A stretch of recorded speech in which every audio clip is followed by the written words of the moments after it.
I think people also need to just realize that how weak the U.S. is right now militarily, just from the Ukraine war.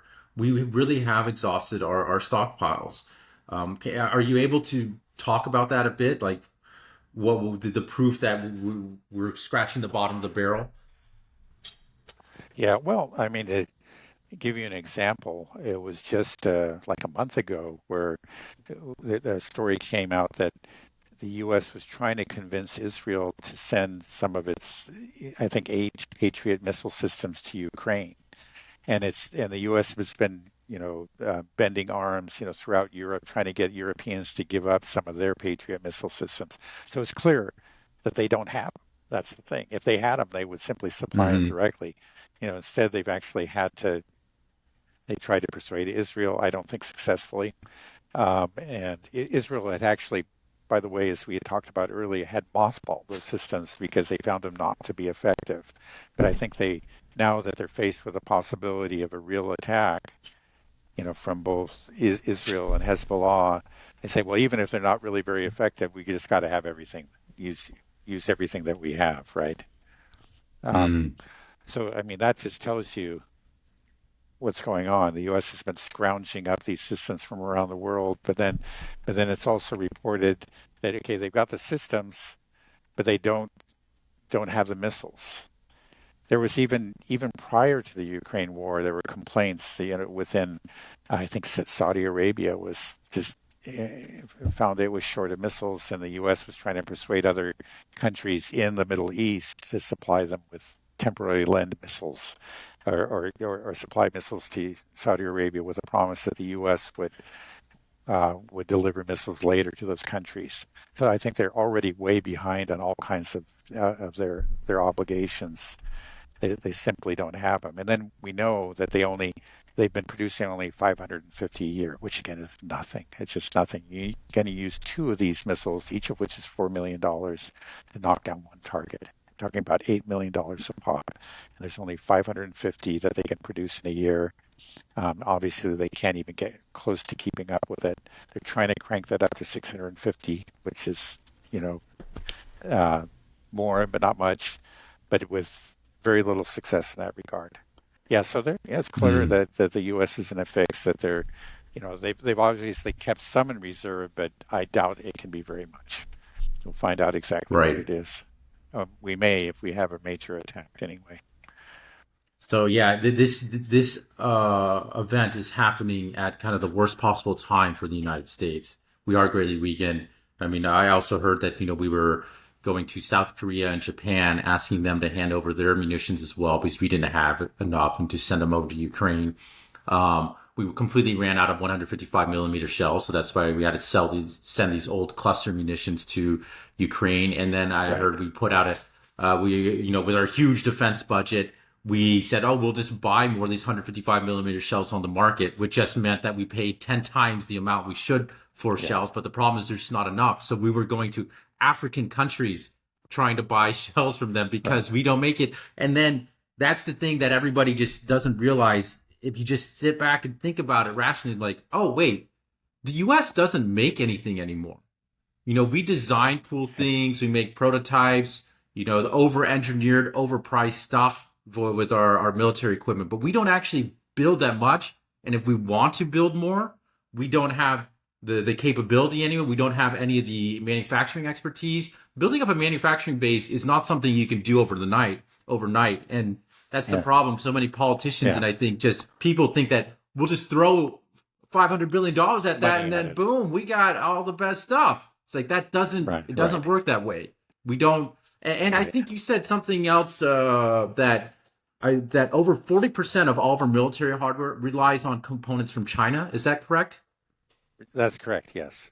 Yeah. That report came out recently, a couple of weeks ago. Yeah. Yeah. Right. That's true. And I mean, it's also probably important to know that. So there you go. Like this is just insanity. Just do the math. Nobody's doing the math. Nobody's actually looking at the nuts and bolts of this. Yeah. They're just running high on the reputation of the United States military from 30, 40 Uh-huh. years ago. And in reality, really, even Right. then, the U.S. hasn't won a war since World War II. We're running on the World War II reputation. You know, Like right. we've Yeah. been great Well, at yeah, bullying that may be third true, world but countries. yeah, That's yeah, it. right, right. Yeah. I don't know. Well, Maybe I've been I think too there's no, yeah, pessimistic at our yeah, capabilities, but I think that they're yeah, so yeah, there, overinflated that it's going to be such a rude yeah, shock to the right. world. Yeah. I think there's no question that, for example, in the 1990s, we really didn't have any military rival. But yeah, the world has changed, and our economy has since is hollowed out, and yeah, um, y- y- clearly, yeah, we do have rivals now, and we do live in an age of limits. Politicians don't understand it. They seem to think, yeah, there's always just a matter of having the willpower and the money. That seems to be they don't understand. They're not interested in the actual like physical realities, and that's where the real constraints are. And so anyway, yeah, that's why Hmm. we'll find out. Maybe if this turns out, maybe this major conflict won't occur. Maybe Iran will do something to, like it did last time, just strike enough, but not too much to uh, provoke a major response from Israel. I don't Um, think so. I think it doesn't but I matter think what Iran I think you're does. right. I'm right. I think you're right. I don't think we're going to evade it this time. I think it's going to be a major conflict, and then we'll see. Then reality will become apparent to all of us. Yeah, I just wonder what that would mean for life back here in America for the West. Like what is it? What does that end up turning into? You have any Yeah, it's idea? hard to. I actually I don't, because I'll tell you, just like almost nothing that's happened in these last 20 years do I feel like I could have predicted.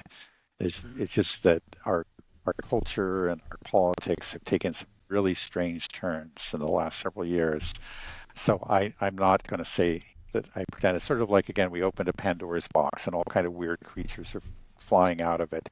And so all I can say is that if, for example, an aircraft carrier gets sunk, or it's or we fail to defeat Iran, right? It always just seemed like a question of willpower to so many of our politicians. But Iran does real damage to us, and some of our bases are just smoking ruins. That's going to be a real psychological blow. That's just going to, I'll say, open up the Pandora's box again, and some new weird creature's going to come out. And I don't claim to Mm. pretend what that's going to be. Oh, scary times. Okay, well, maybe we can just finish real quick. Maybe you can give us sort of a recap what's happening on the front in Ukraine. Seems like we forget that there's a major war going on over there. You're in Yeah, Moscow right now. You can kind of tell us what's the mood there in Russia and what's going on in right, the front right now. right.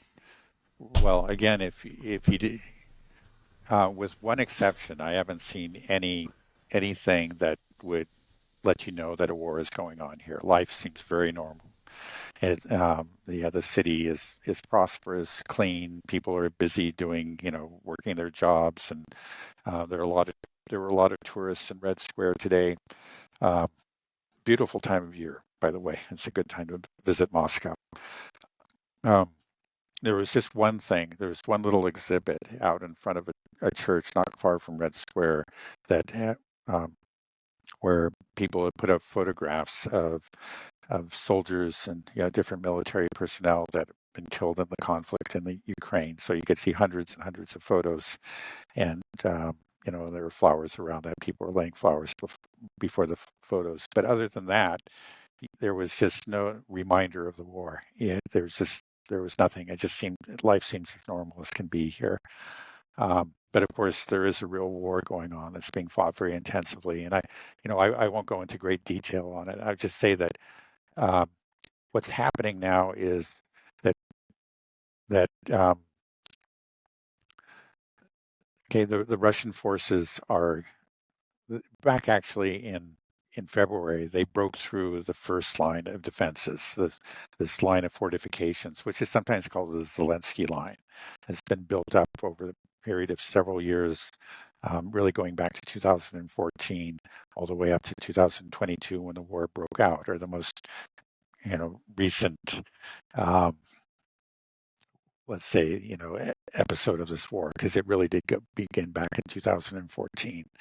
Um, now that line of fortifications has been very, very difficult to break through. I mean, it's we're talking about all kinds of trenches and underground bunkers and pillboxes and all that.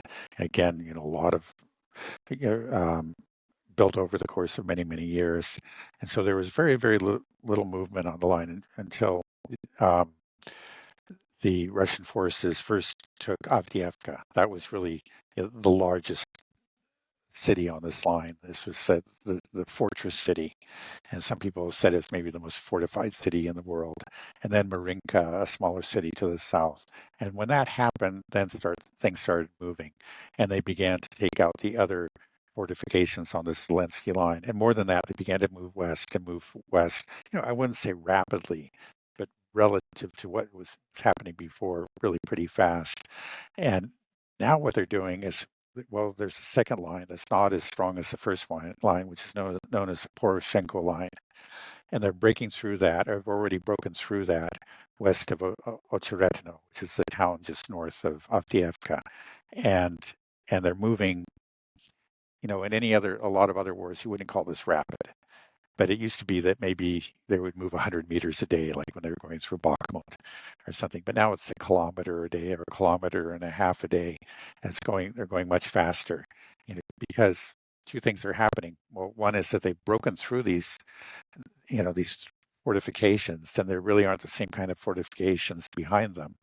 And then second, it's just that the Ukrainians just do not have the forces that they used to have. They don't have the reserves.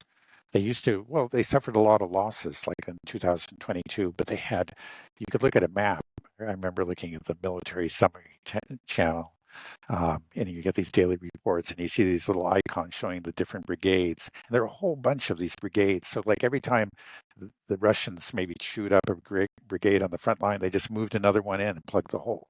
So, there was very little movement because they could keep on putting fresh bodies there on the front line. And again, they had those good fortifications, but those fortifications are breaking down. They've been broken through, and they just don't have the reserves. So when they punch a hole, there's really very little to stop them, and that's what's happening west of Ocheretino.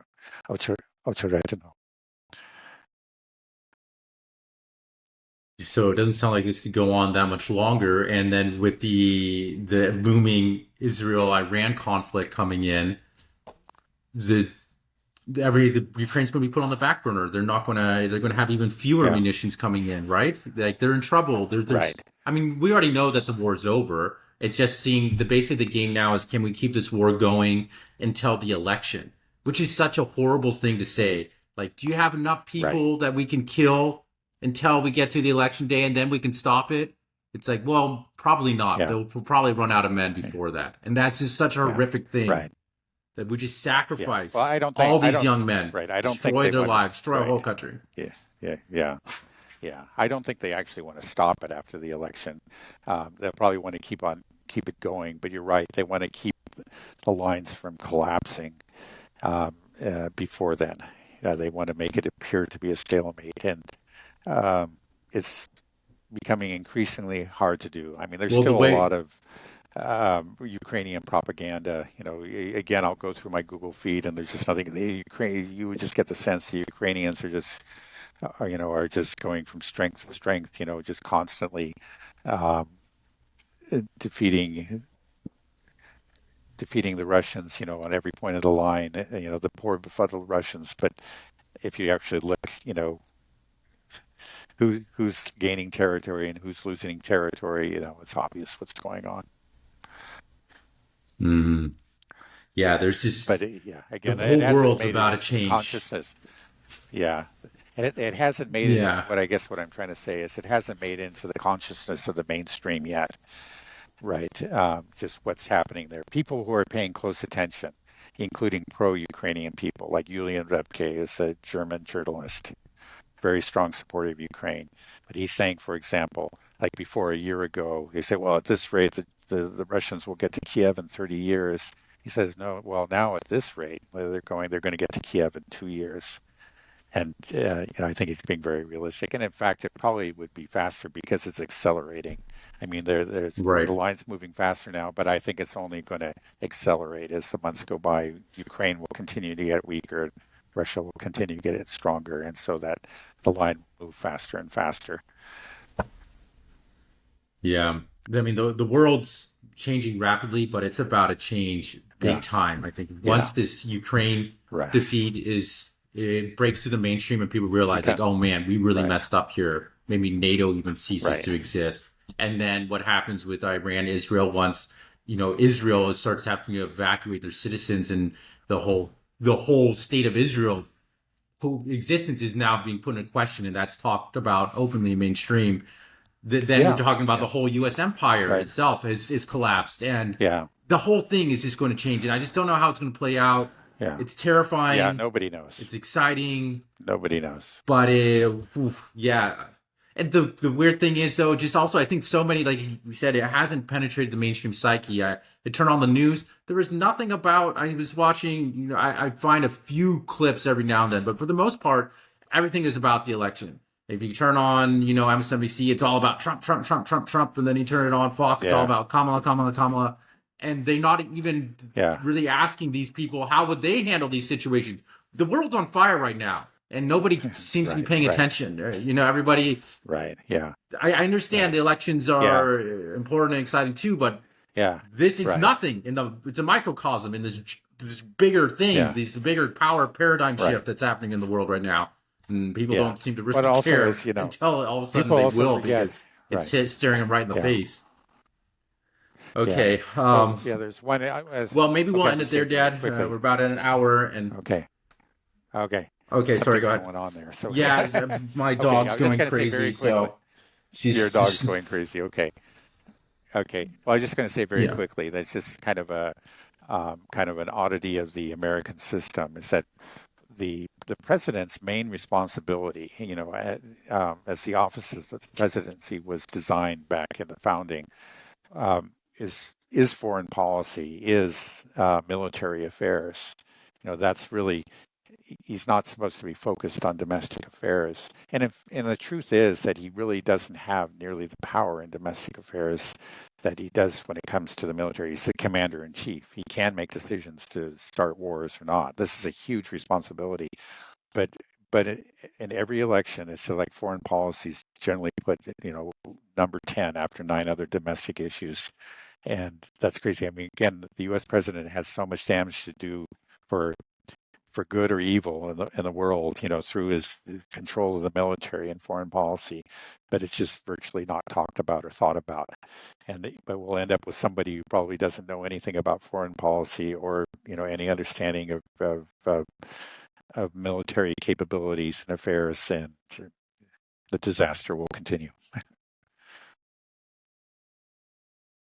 Well, the U.S. is about to get a serious reality check, so maybe we'll start to care about foreign policy then. Okay, maybe Um, we will. Maybe okay, we will. Dad. Yeah. Okay, Okay. Well, we'll end it here. Okay. Thanks a lot, and have a good time there in Moscow. I will.